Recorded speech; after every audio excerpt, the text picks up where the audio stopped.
Walay ngalan ni Helen. Hello! Thank you so much for the warm welcome.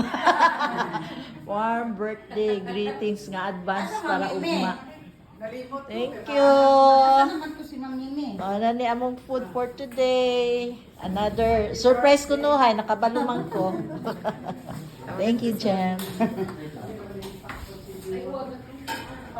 Uy, mamiss na ko niya akong office.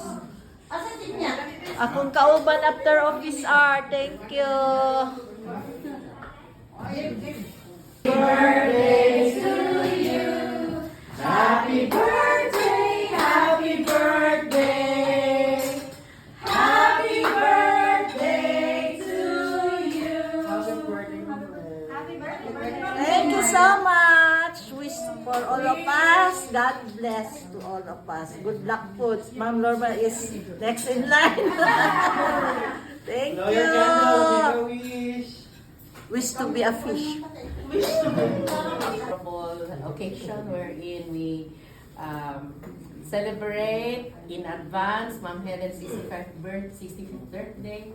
May you shower her with more blessings, give her good health and long life, O Lord, and most of all, enjoyment in her new chapter in life as a retiree next week. Lord God, bless her family, and we always pray that all her dreams may be taken care of by you as the provider all the time. Father God, we praise you for the food that is set before us. Bless this food that this may nourish our bodies so that we can continue to serve you. All this we ask in your mighty name. Amen. Amen.